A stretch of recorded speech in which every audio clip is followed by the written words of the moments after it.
ನಾಳೆ central budget ಇದೆ ನಾಳೆ ರಿಯಾಕ್ಟ್ ಮಾಡೋದು ನಾನು ಬಜೆಟ್ ಮಂಡಿಸೋಕೆ ಮುಂಚಿತ ರಿಯಾಕ್ಟ್ ಮಾಡ್ಬಿಡ್ಲ. ನಾಳೆ ಬಜೆಟ್ ಮಾಡ್ಲಿ, ಆಮೇಲೆ ನಾನೇ ನಿಮ್ಗೆ ಕರಿತೀನಿ, ರಿಯಾಕ್ಟ್ ಮಾಡ್ತೀನಿ. ಇವತ್ತು ಡಿಸ್ಟಿಕ್ ಇನ್ಚಾರ್ಜ್ ಮಿನಿಸ್ಟ್ರಿಗಳು ಅಲ್ಲ, ಇನ್ಚಾರ್ಜ್ ಸೆಕ್ರೆಟರಿ, ಪ್ರತಿ ಜಿಲ್ಲೆಗೂ ಒಬ್ಬೊಬ್ಬರು ಸೆಕ್ರೆಟರಿಗಳನ್ನ ಇನ್ಚಾರ್ಜ್ ಮಾಡಿದ್ದೀವಿ. ಅವರು ಏನ್ ಮಾಡಿದ್ದಾರೆ ಅಂತಕ್ಕಂಥದ್ದನ್ನ ರಿವ್ಯೂ ಮಾಡೋದು ಅಷ್ಟೇ. ಈಗ ನಾವು ಅಧಿಕಾರಕ್ಕೆ ಬಂದು 8 ತಿಂಗಳಾಯ್ತು.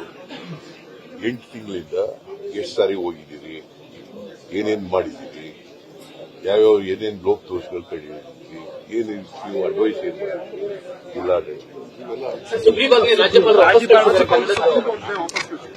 ಅವ್ರು ಏನ್ ಹೇಳ್ತಾರೆ ಅಸೆಂಬ್ಲಿನಲ್ಲಿ ಪಾಸ್ ಮಾಡಿ ಆರ್ಡಿನೆನ್ಸು ನನಗೆ ಸೈನ್ ನನಗೆ ಬಂದಷ್ಟೊತ್ತಿಗೆ ಇದಾಗ್ಬಿಟ್ಟಿತ್ತು, ಅಸೆಂಬ್ಲಿ ಅದಕ್ಕೋಸ್ಕರ ಅಸೆಂಬ್ಲಿ ಪಾಸ್ ಮಾಡಿ ಗೊತ್ತಾಯ್ತಾ. ನಾವು ಆರ್ಡಿನೆನ್ಸ್ ಮುಂಚಿತವಾಗಿ ಕಳಿಸಿದ್ದೋ, ಬಟ್ ಅವ್ರಿಗೆ ಸೈನ್ ಮಾಡೋ ಅಷ್ಟೊತ್ತಿಗೆ ಅಸೆಂಬ್ಲಿ ಕರೆದ್ಬಿಟ್ಟಿತ್ತು, ಅದಕ್ಕೆ ಅವರು ಕಳಿಸಿದ್ರು. ಏನು ಬೇರೆ ಇನ್ನೇನು ಹೇಳಿಲ್ಲ ಅಂದ್ರೆ ಅಧಿವೇಶನದಲ್ಲಿ ಪಾಸ್ ಮಾಡ್ತೀರಾ ಸರ್? ಹಾಗಾದ್ರೆ ಇವತ್ತು ಮಾಡ್ಲೇಬೇಕಲ್ಲ. ಗ್ಯಾರಂಟಿ ಯೋಜನೆ ಬಗ್ಗೆ ಬಾಲಕೃಷ್ಣ ಅವರು ಹೇಳಿದ್ದಾರೆ, ಒಂದಿಷ್ಟು ವಿವಾದಗಳಾಗಿದ್ದಾವೆ.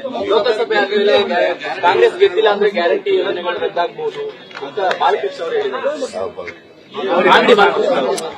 ಸರ್, ಕಾಂತರಾಜ್ ಆಯೋಗದ ಯಾವ ಏನ್ ಹೇಳಿದ್ರು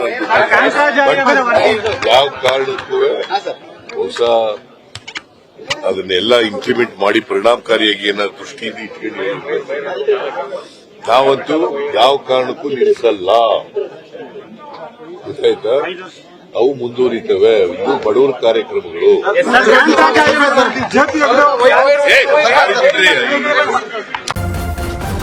ನ್ಯೂಸ್ ಫಸ್ಟ್ ನಿರ್ಭೀತಿಯಿಂದ ನಿಮ್ಮ ಪರವಾಗಿ.